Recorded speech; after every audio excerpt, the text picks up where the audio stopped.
in terms of what I did there, we spent probably 80% of our time in the Government and Regulatory Affairs group furthering the idea that energy markets opened, that free market principles applied more broadly to energy markets resulted in consumer benefits that far exceeded regulated structures.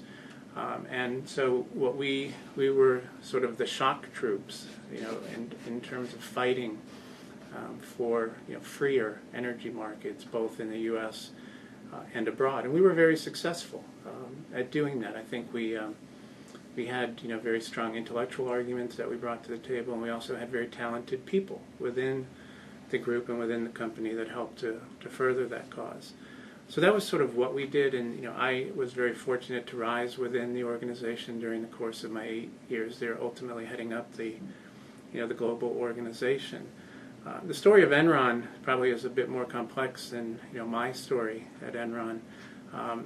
Enron, as you may be aware, started off as a pretty boring asset-based company in the energy sector. Was the result of the merger of two pipeline companies, which is essentially a toll for passage type of business, not too exciting. But about the time 1985 when that merger happened, there was also a lot happening on the federal regulatory front in terms of opening up of gas markets in the U.S. to market forces. And the leadership of the company, I think Ken Lay in particular, saw the opportunities associated with that sort of went beyond the stodgy asset-based business that Enron had been in. And he brought in a lot of bright people that had commodities-based business. He brought in folks from organizations like McKinsey, both within the company and on a consulting basis that helped, I think, the company begin to figure out how to penetrate particularly the wholesale gas business, which was really the first, energy market to open up in a significant way. Great deal of success. Extended those principles, those gains, those opportunities to the electricity market as electricity markets began to open up in the early and mid-1990s. Again, great success. The Enron wholesale commodity business, even at the end, the day that the company entered bankruptcy, short from sort of a run on the bank liquidity issues, was still a very successful business. I think the more nuanced story that sometimes I think gets lost in the sensationalism of what people like Andy Fastow did is the fact that Enron decided it had these successes in the natural gas and electricity spaces, decided to try to extend them to other places. Whether it was broadband, whether it was retail electricity, which is a much different business than wholesale electricity, and I don't think brought a great deal of discipline, to the table on how it formed those businesses. I think applied, for example, accounting principles, particularly specifically mark-to-market accounting principles, to businesses where it didn't make sense. It had made sense in purely commodity, sort of futures-driven businesses like wholesale gas and electricity. It didn't make as much sense when applying it to asset-based businesses abroad, which Enron got into in a very significant way. It didn't make as much sense in the retail electricity context.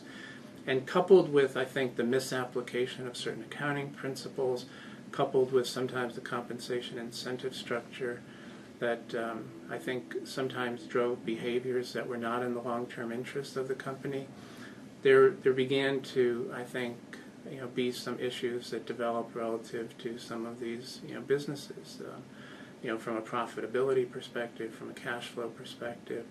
And I think it was some of those missteps, the lack of discipline in forming and growing those businesses, that ultimately led to, I think, some of the symptoms that you and others have read a great deal about. The antics of people like Andy Fastow, a lot of the special purpose instruments. I mean, I think that those behaviors emerged because the company had not been as disciplined as it should have been in the formation of some of its subsequent business endeavors. And obviously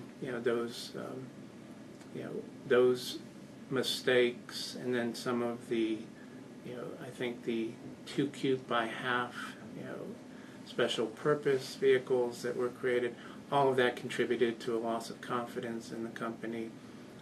And for a business that obviously whose lifeblood was access to capital, it ultimately, led to the bankruptcy, in December 2001. But, all of that said, particularly with the passage of time, I'm able to look back much more fondly, on my 8 years at Enron.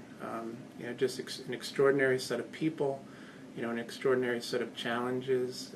I think that in many respects we were fighting on the right side of the issue, that free markets are not necessarily a panacea, and there is a role for an appropriate level of regulation. But I think we have continuously or consistently seen throughout history that humans prosper more when given freedom both politically and economically. So I think that the cause was the right one. The vehicle ended up being a somewhat flawed vehicle at the end of the day.